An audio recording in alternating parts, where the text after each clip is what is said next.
In the volatile world of covert operations, trust is often the rarest and most valuable currency, and in recent days inside the General Hospital universe, it has become clear that one operative has not only squandered that trust but crossed a line from which there is no return.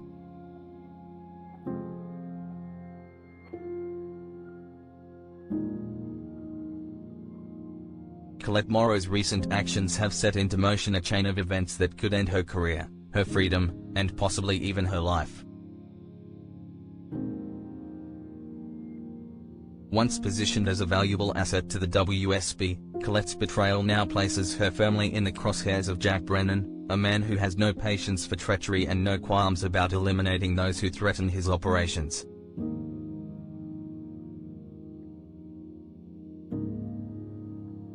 Her fate, once full of potential, now seems on a collision course with retribution of the deadliest kind. The seeds of this crisis were planted in the August 13th episode, when Colette, fresh off a return from a business trip to Peru, took deliberate, calculated steps to undermine an active mission at the Five Poppies Resort.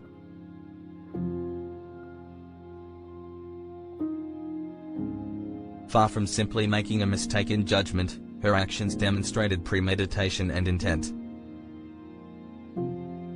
Instead of safeguarding sensitive intelligence, she reached out to Pascal, a figure with deep ties to enemy networks, and disclosed the presence of two undercover operatives embedded as newlyweds, Mr. and Mrs. Nash.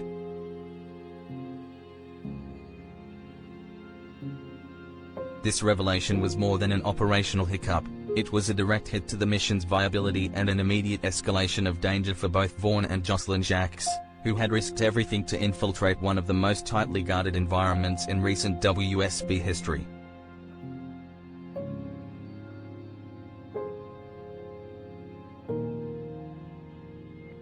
By stripping away their cover and placing them squarely in the enemy's sights, Colette not only jeopardized the mission's outcome but also their lives.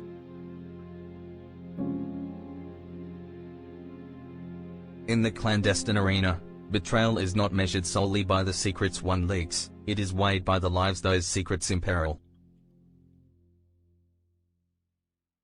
Colette's leak did both. Her actions undermine months of groundwork, cut off critical lines of inquiry into a top-secret project, and sent a shockwave through an operation already walking a knife's edge.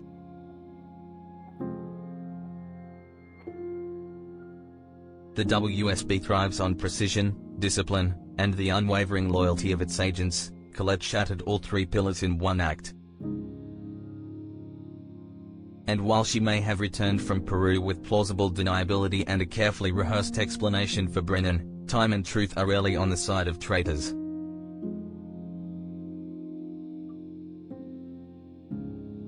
Brennan is not a man known for patience when confronted with disloyalty.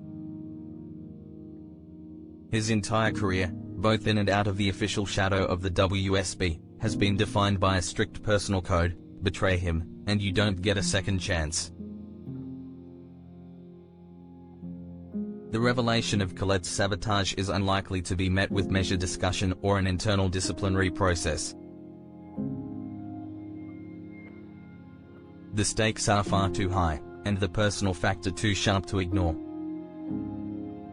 After all, this isn't just about operational damage, it's about the safety of Carly Spencer's daughter. With Jocelyn now tangled in a web of danger spun in part by Colette's treachery, Brennan's response will be personal, emotional, and merciless. The confrontation, when it comes, could unfold in several ways. A conventional handler might call for her detainment, interrogation, and eventual imprisonment in a place like Steinmauer, ensuring her silence through confinement. But Brennan's methods are rarely conventional. A man of his resources and influence doesn't need to file reports or request permission. He can remove obstacles quietly, leaving no trace behind. Colette could be here one day and gone the next, erased from the operational map as if she never existed, her disappearance known only to those who understand that such outcomes are the natural end for those who betray Brennan's trust.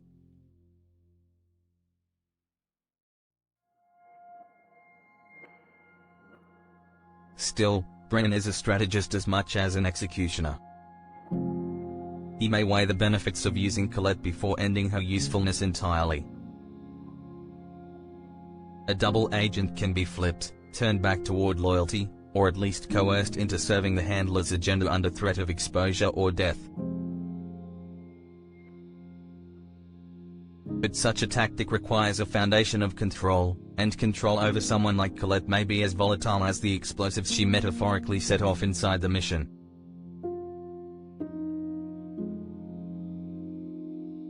Any reprieve she might be offered would be conditional, fragile, and likely temporary. For Colette, the clock is already ticking. Every interaction she has with Brennan now carries the potential for revelation. A slip of the tongue, an inconsistency in her account of events in Peru, or a detail about the 5 Poppies operation that she could only know if she'd been working against the WSB could bring Brennan's suspicions crashing down on her.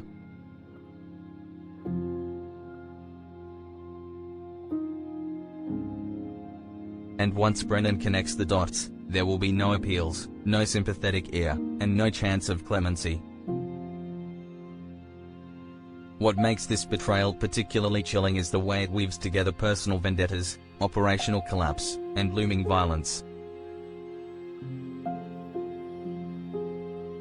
Vaughn and Jocelyn remain exposed in hostile territory, their survival uncertain, and every moment that Colette remains at large is a moment the enemy may exploit.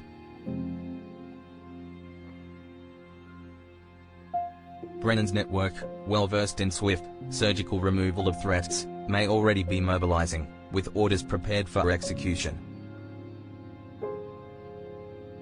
Whether Colette meets her end in a cold, calculated operation or in a moment of Brennan's unrestrained fury is the only uncertainty left. The broader implications ripple beyond this single act of treachery. If Colette could operate so effectively as a saboteur under Brennan's watch, what does that mean for the integrity of the WSB's internal security? How many more Colette Moreaus might be hidden in plain sight, waiting for their moment to betray? Brennan will not just be seeking revenge, he will be setting an example. Whatever fate he decides for Colette will serve as a warning to any who might consider walking the same path. In the end, Colette's downfall seems less a question of if and more a question of when and how. She may believe that her quick thinking and rehearsed explanations can buy her time, but in Brennan's world, time is never on the side of the traitor. Once his mind is made up, the execution, whether literal or metaphorical, is swift. Her betrayal has already sealed her legacy, the only variable left is whether her story ends in public disgrace, permanent disappearance, or the quiet, final closure that Brennan has delivered to so many before.